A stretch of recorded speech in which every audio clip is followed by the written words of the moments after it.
Welcome to the Fans of Fitness podcast, a voice for fitness, health, and wellness professionals. The National Personal Training Institute of Arizona. Legit instructors teaching you. No, enough of those bad reps. The good quality trainers that come out of the school. Let's get into it. Janice, nice to have you on the Fans of Fitness show. Well, Travis, Welcome. thank you for having me. Yeah, thanks for being here.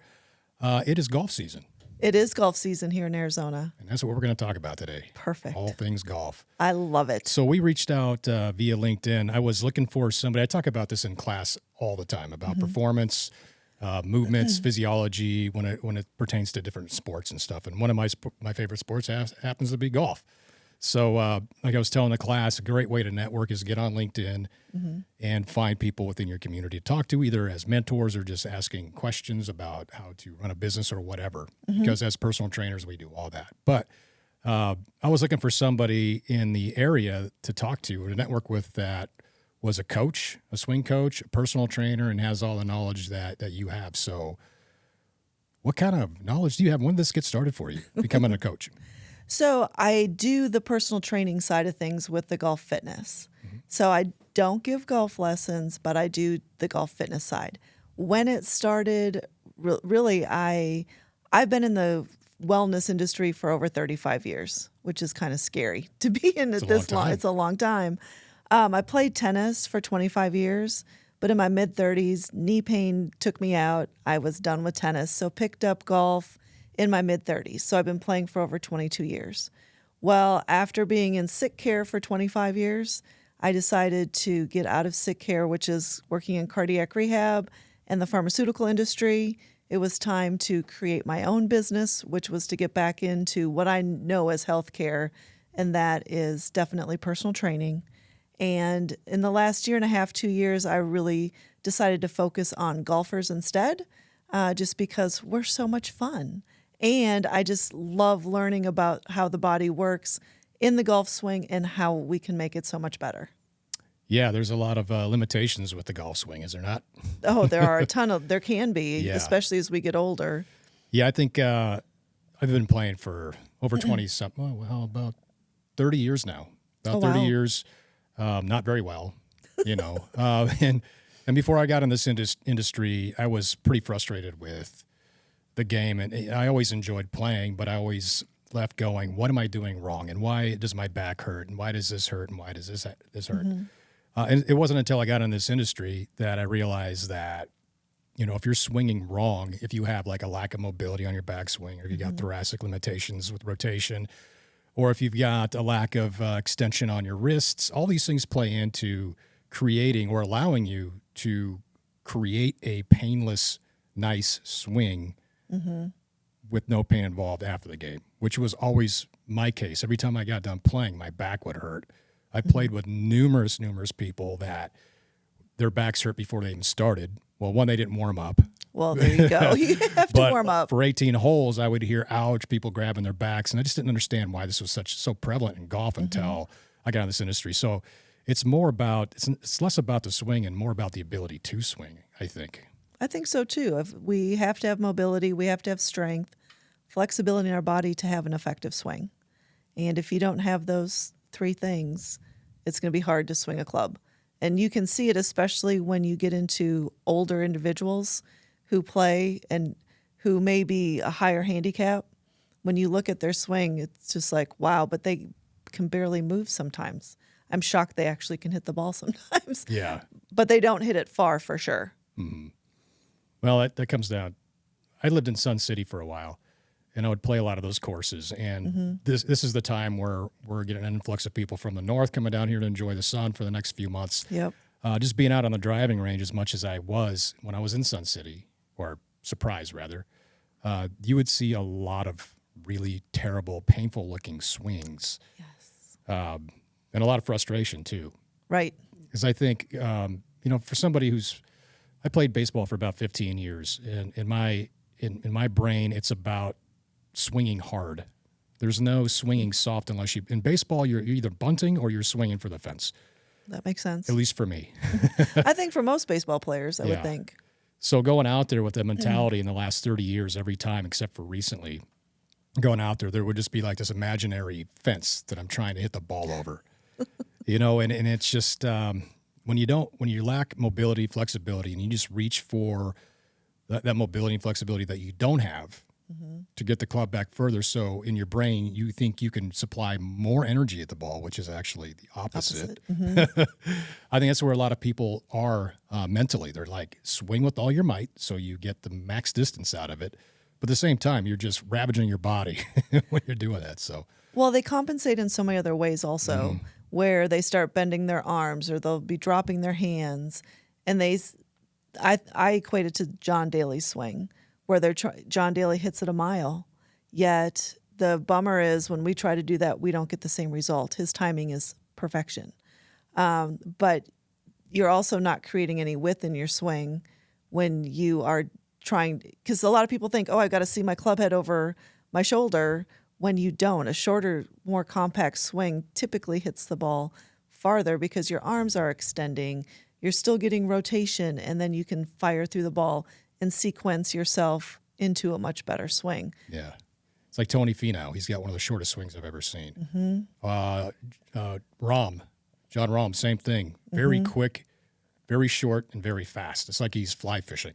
Yeah, it's nothing fancy. It doesn't look effortless. It looks like there's a lot of effort in there, but there must not be because that guy hits it a mile. But yeah, it's interesting to see different swings from different PGA Tour players.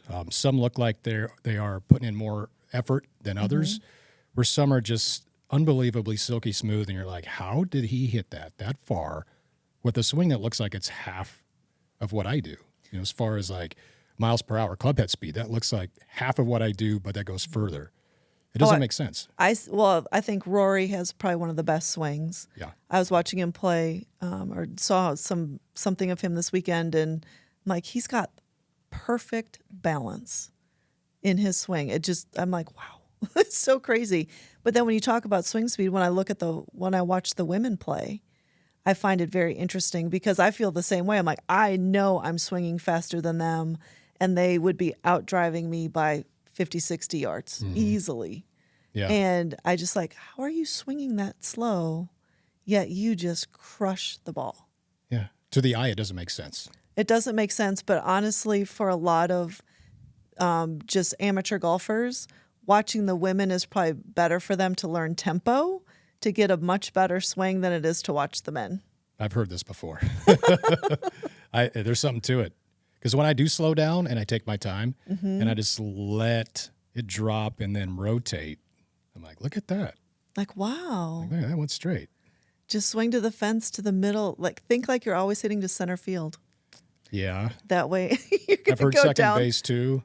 Yeah. Somewhere between second and second base bag is what I've heard some people tell me before. That way that can be your fence. Yeah. It's a frustrating game for sure. When it comes to your athletes that you work with, what are the things that you normally work on first? Like, are we working on rotation, club head speed, or body rotation? Are you working like specifically parts of the body, like the core?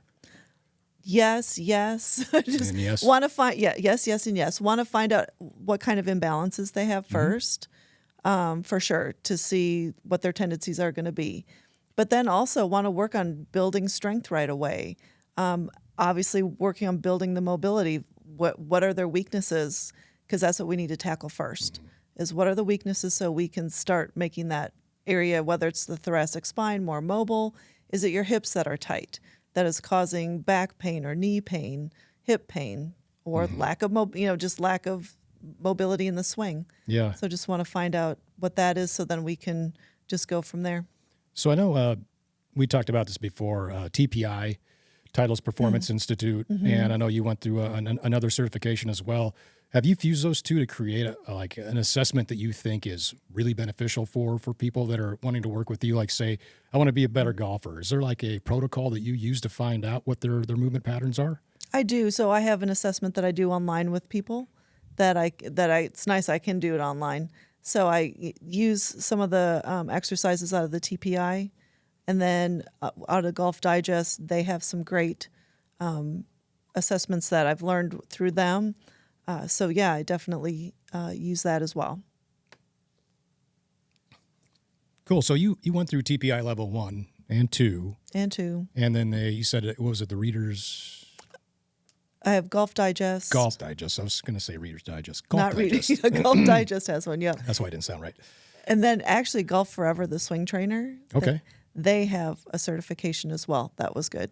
Cool. So I just feel like it's important to continue to keep learning about the golfing body, Yeah. because every course that I've taken has been just very beneficial to me on just learning. I always learn something different out of every single certification. Yeah. Either that or make something that you believed in before a little bit better because maybe there were some cues that you learned that now you can implement with your clients, or maybe it's just something that added a couple layers to something you already knew. Yep. In the case of like the National Personal Training Institute, the school that we run, I always say, don't just rest on this certification. Correct. Continuous education is imperative to grow. So it's like a lot of people that just take an online certification. They just stop there with their Right. education. That is barely enough to scratch the surface to make you qualified to be a trainer. You need to continually get that education and chase the education that you want to have for the trainer or the clients that you want to have. So for golf, I could see like there's a lot of information out there. Because in my 30 years, I've looked at magazines before the internet.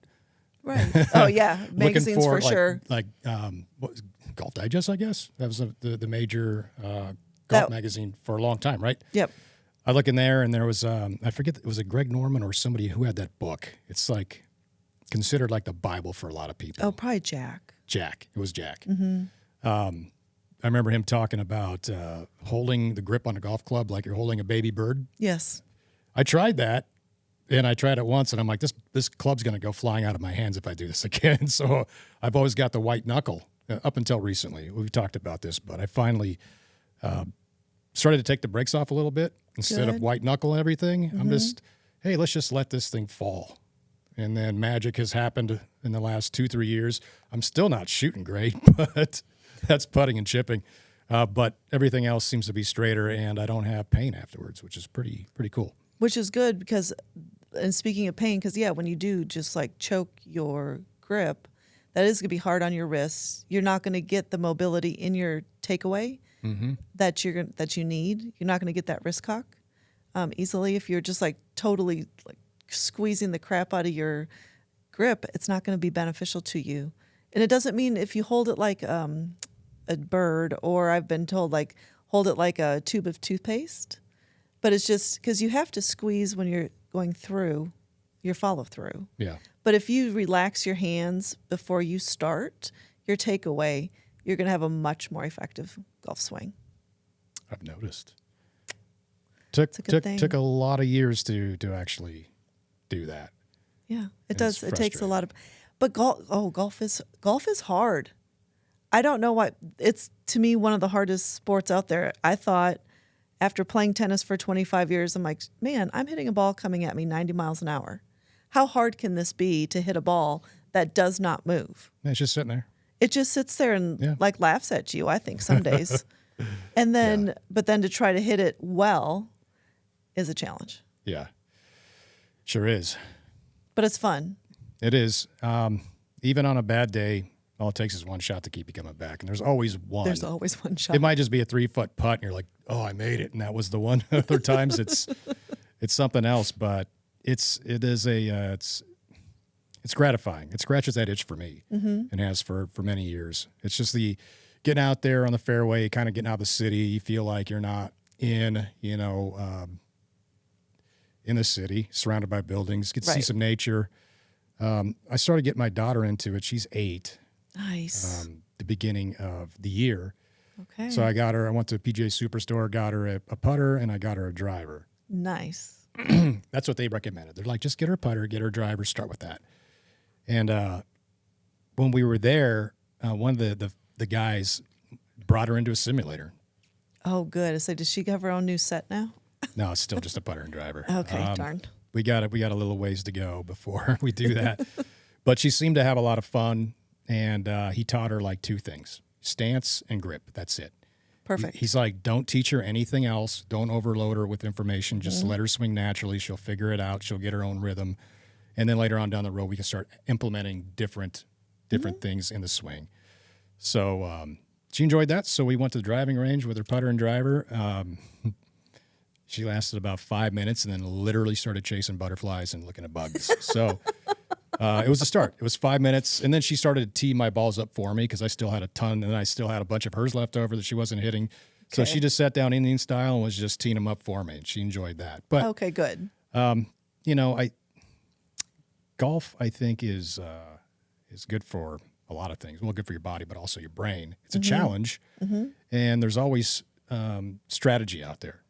Absolutely. And strategy is often, for me, I can't shape a ball. I'm just like, there's a narrow window. I'm going to go on there. Does it always happen? No. Usually what I want to happen doesn't. Even if I picture it in my brain, I'm like, I'm going to have to land here on the green. That is, even if I make the green on a par 3, I still got to get there. But to fine tune it like the professionals do and say, I want to land on this ridge. Lessons. I'm like, I want to land it there, but if it's anywhere on the green, I'm happy. Yeah, but like when you start shaping shots, that is one thing. And I'm actually, right now, I'm an 8 handicap. I do not shape any shot. It is straight, and that is it. Yeah. If I hit a draw or a fade, it's by total accident. It's like, oh, ooh, that was nice. How do I do that? Exactly. That's usually what I want to know. How did I do that? Yeah. But so to me, it's like you always have to take the lessons and actually want to practice. I don't really necessarily like to practice that much. I just like to go play. Yeah, it's time consuming. It's the people that I played with that are good. They're out there quite a bit, and it seems like most of them don't spend a whole lot of time at the driving range. It's usually out there on the course that they prefer, and I get it. I played with. This was in Oregon. I'm trying to remember the name of the golf course. Tiger Woods won an amateur championship there. It's in Hillsboro, Oregon. I'll remember at some point. But anyway, we went there for a pro-am. This is my first time at being around somebody who was like a pro. So it was a pro-am. We got there in the morning. It was my buddy Matt and I, and then our pro walks up. There's 4 of us, and then our pro, and he was about 5'6", maybe. Yeah. And I'm like, that's our pro. All right, cool. And he seemed really awesome. He turned out to be a really spectacular person. We had a lot of fun with him. Good. But to watch somebody that has been playing golf since they were 4, he went to University of Washington is where he went for college and played there. It was just like, I look at my buddy Matt. I'm like, what is happening right now? This guy's 5'6". He's hitting at 310. He was at one point, he was in a sand trap that was about, I would say, 200 yards away on the left. And he put it on the green. And I'm standing next to him as he's swinging. I'm like, he hardly swung at that. And he was in a sand trap. But he started off early. And that's why I'm trying to if this is something my daughter wants to get into, starting her off early. She might be chasing butterflies right now, but she might get more into it. And this could be something that propels her into college at some point and gets her that education. But even for her to just learn golf in itself, when she gets into the business world, she will go very far because that would be something I put on my resume. This is for all the girls out there, all the women out there. If you know how to play golf, put it on your resume. Yeah. Because that will actually put you ahead of other people for getting a job because there's so much business that's done on a golf course. Yep. That if you are able to play well, and even if you're not even a great golfer, but you at least know all the etiquette and you can know the rules. Yep. You will be very welcomed into any business conversation. Yeah, and it's very analytical when you're out there. Like we were saying, strategies.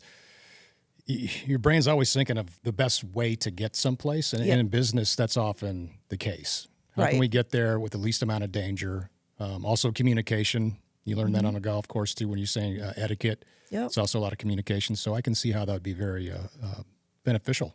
Absolutely.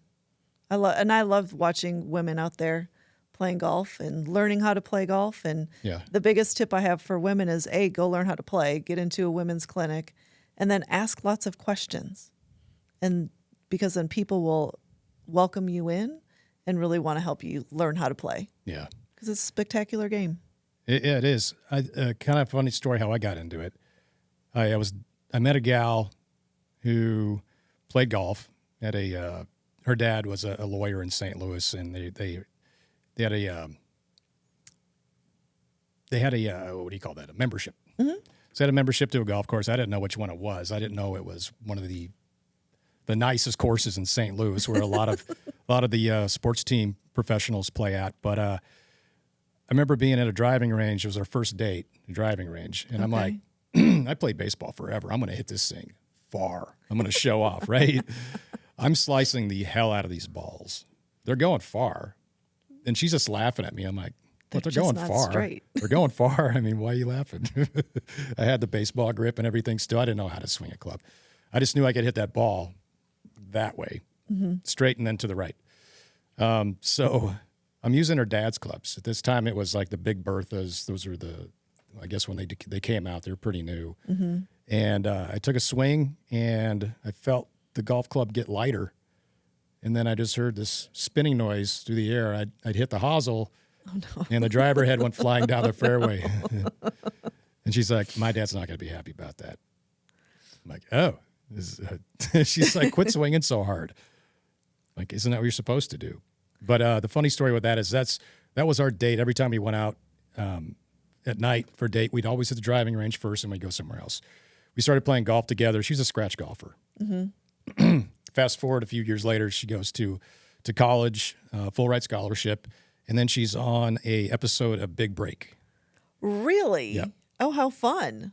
Yeah, so I got to watch her on Big Break. It was season 3, ladies only, as I remember. Okay. As I recall. Nice. Yeah, she's the one that taught me and got me into golf. Good. She brought me down from a 120 to about a 110 when she was done with me. So Hey, 10 shots is 10 shots. Yeah. Doesn't matter where. But I remember, her telling me, you swing too hard, stop swinging so hard, stretch before you swing, and all these things. I'm like, no, why would I do that? And now, fast forward 30 years later, I'm like, yeah, she was right. She was right. And that's why she's a scratch golfer, and I'm still not 30 years later. Well, that's where you got to take your personal training skills and come up with the mobility and all that kind of great stuff that's going to help your golf game. Yeah, I usually stretch. I know what's tight on me and what's going to create a limited swing because of tightness, but I don't always do that. I get it. But you can always stretch while you're out on the golf course as well. That's true.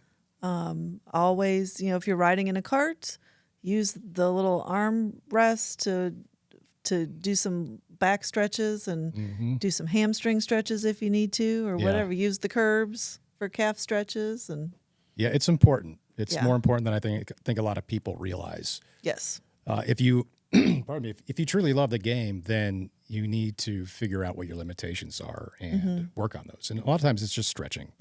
Stretching is kind of the beginning of it, and then strength is also a huge layer of that component. But oftentimes it's just the lack of that movement because of tightness or the decrease that you may have in flexibility and mobility. It's creating that frustration for you. It's just, I think for you, when you look at a new client, do you look at their mobility limitations first or their strength limitations? I'm going to look at a combination of both, because when you get into that older, because when I look at a lot of the older ladies that I play golf with, they're in their 60s, 70s, and 80s. I will say strength is probably their biggest issue before mobility even, that it's hard for them they can take a golf lesson, but if they are in their backswing and they can't hold a certain position, it's strength that they need. And I ask so many of my older ladies, I'm like, do you do any kind of strength training? No, no, I shouldn't. I'm like, oh, you should. Yes, absolutely. Everyone should be strength training because we lose so much strength over time. You know that. Yeah. And in golf, you need to have strength to be able to get into good golf positions. Yeah, I think it's a good combination of both. Yep. Is when we look at like new clients for personal training, much like with golf swing, it's the same thing. We want to look at their muscular endurance. We want to look at their static posture, dynamic posture. We want to look at potential faulty movement patterns that they may have based on different assessments, like just overhead squat assessment or lunge assessment or even planks to see where the core is at. And then that gives you a big picture as to what to do for that program to get them to their goals. In this case, for golf, pretty specific. I think that what you're saying, like mobility, flexibility, and strength, they're all imperative.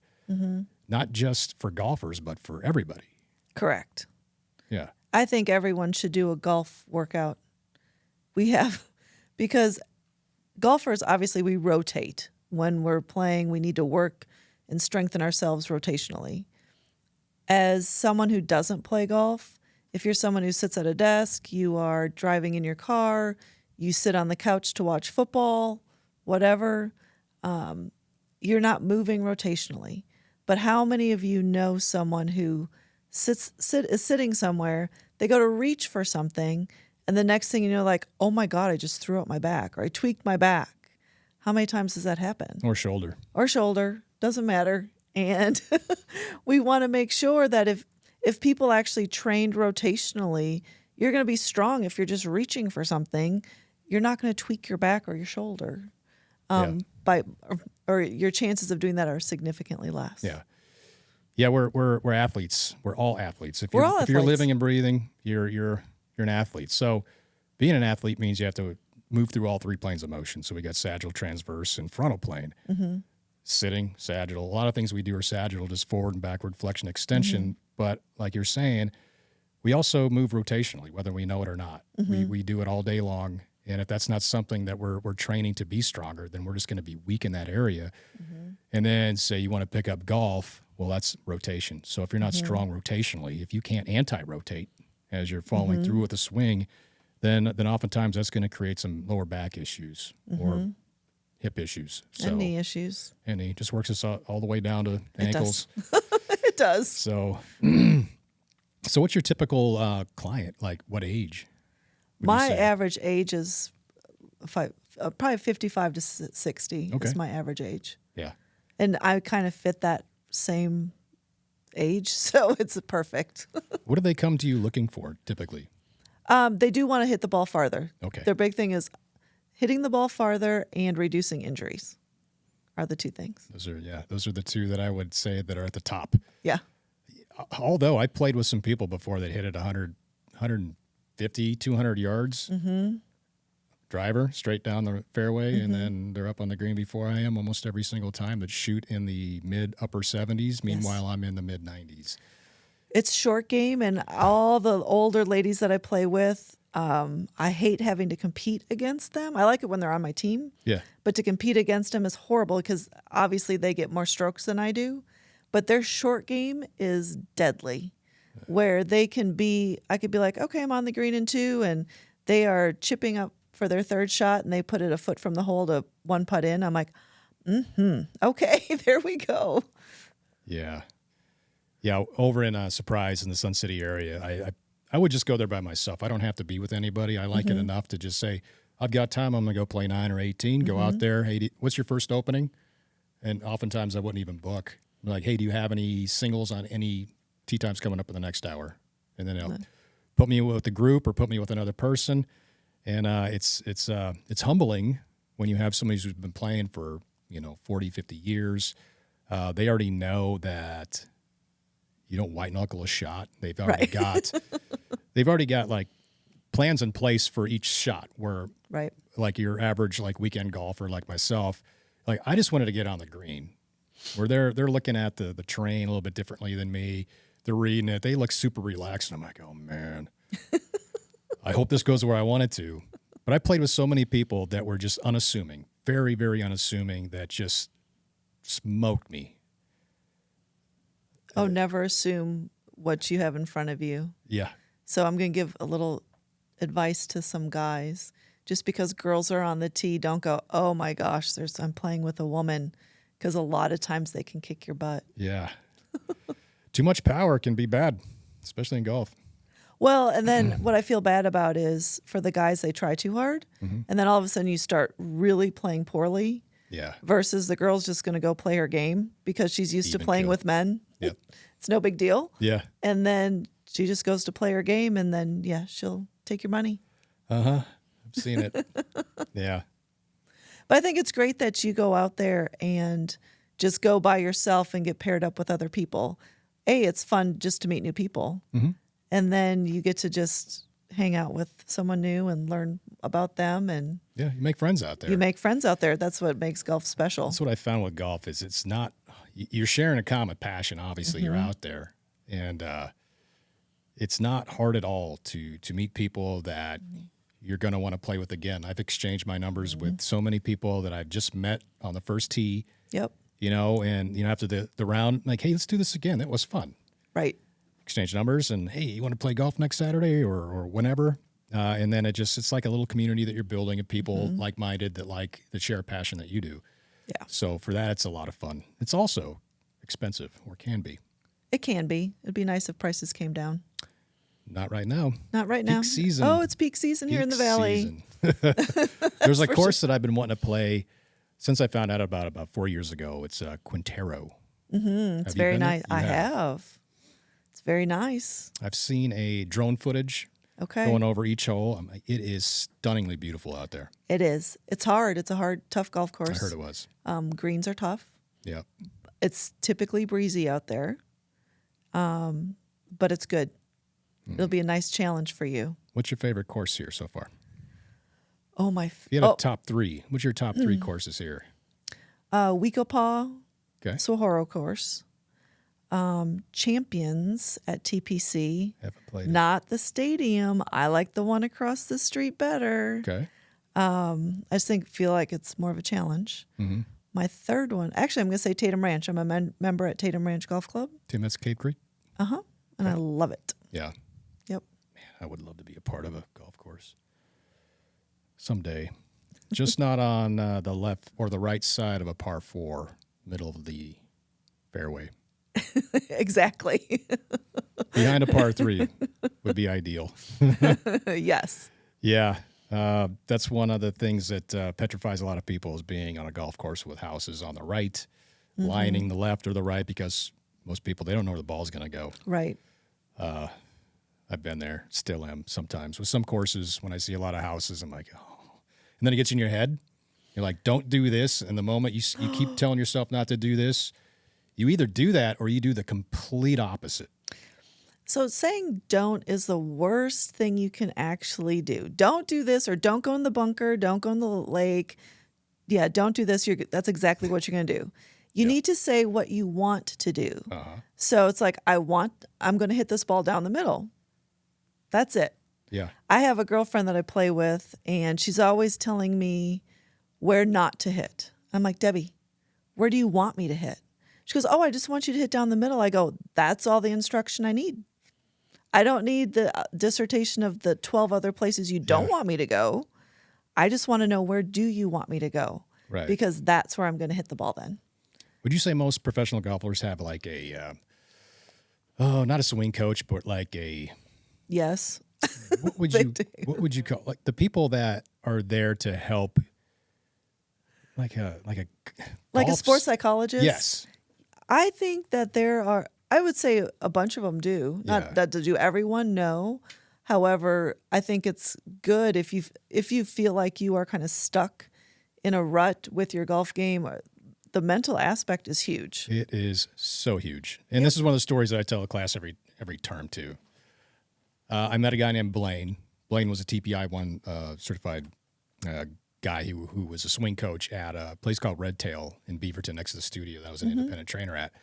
Every day I'd go there in between my morning clients and home, and I'd just hit a bucket. And I'd see him there 2-3 times a week working with his clients, but differently than everybody else. Everybody else is just, fixing swings and just doing the normal thing you'd see like a swing coach doing. But Blaine was doing like some mobility stuff. He had people standing on boards that were shifting weight back and then shifting weight forward. That's really good. Yep. He was trying to, in my eyes, being in this industry, it looked like he was trying to fix the root of the problem and not the swing itself, but the inability to swing. So one day I just walked up to him like, hey man, I've been watching you work with your clients. Did you, are you working with mobility? What are you doing? You don't do the same things. He's like, oh, I try to unlock potential that isn't there at the time. So coming back to the ability to make these movements that are going to allow you to swing without pain, et cetera.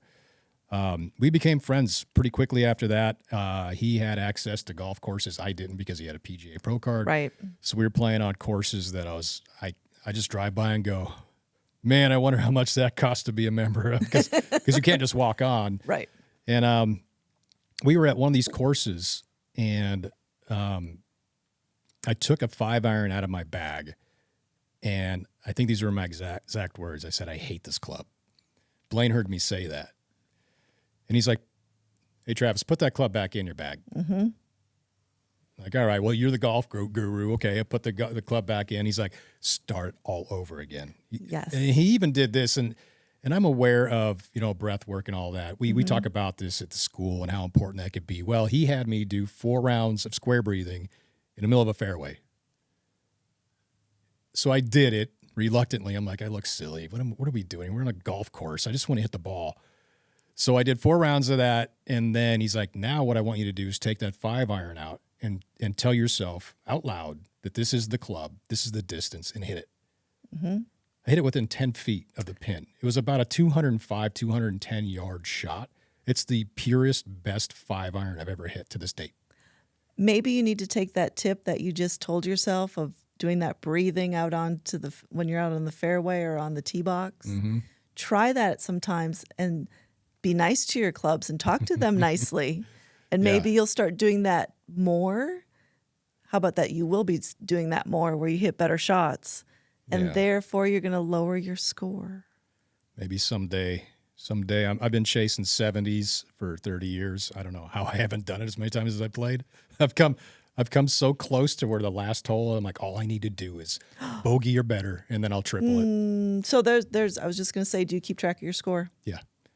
Unless it's like the first 4 or 5 holes are just complete trash, I'll stop. But if I'm like, okay, I'll keep going. Okay, there's another tip. Don't keep track of your score. Because if you, like you said, I knew I needed bogey or better on the last hole, and you tripled, your mind just takes over to not allow you to succeed. So when you actually just don't care, don't look, just go play, don't try to add it up in your head where you are, just go finish and then add it up. It's a beautiful, beautiful moment. Because actually I'll tell you why. My best score is a 70 at Ruby Hill in Pleasanton, California. And I had 6 birdies that day, obviously some bogeys. But at the end of the round on 18, it's a par 5, I got on in 3. I was 10 feet from the hole, had no idea. I was actually putting for a 69. Did not know. But I 2-putt, and I walked away with 70. But my girlfriends are like, Janice, what the heck? What did you shoot today? Like 66?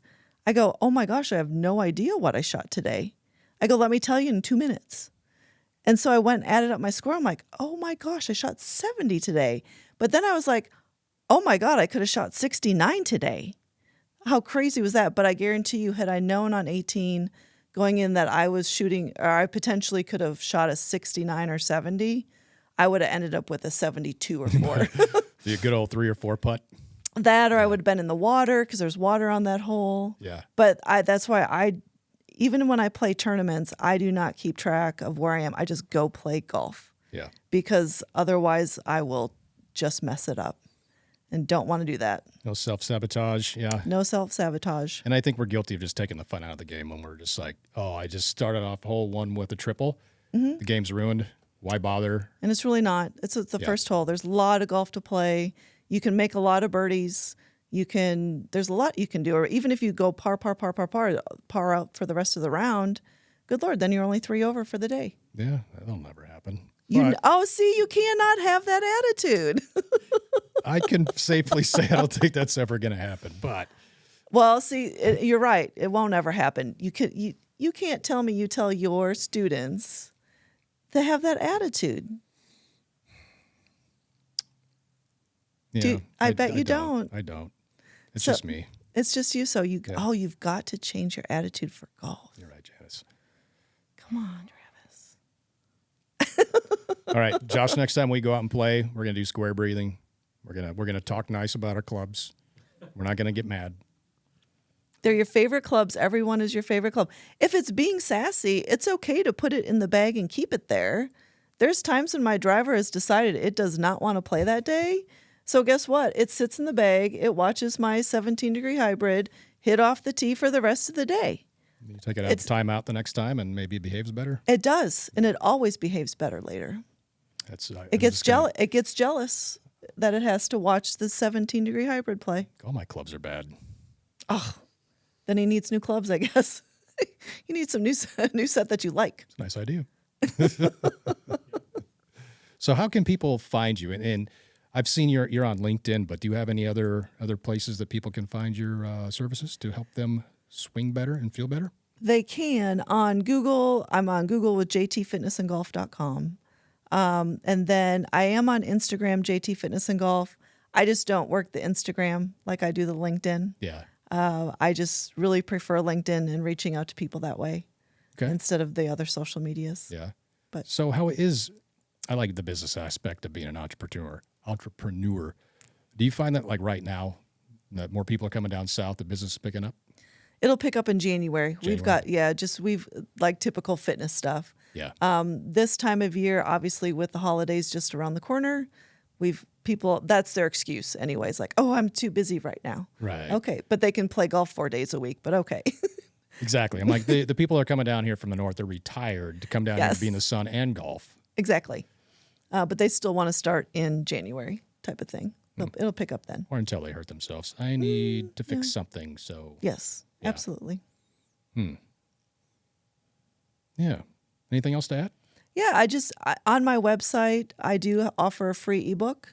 The current one I have, if you're listening to this now, it's a mobility and flexibility ebook. And then the next one coming out soon will be all about core exercises. Oh, cool. For golfers. Yep. And you can find both of those where? jtfitnessandgolf.com. Okay, so that's your website. Yep. Awesome. Well, this has been fun. I could definitely go another 2 hours talking about this conversation. Me too. Well, it was awesome having you, Janice. I appreciate you taking the time to come here and talk about golf. And let's be in touch. And goodbye. Thank you. Thank you. Bye, everybody.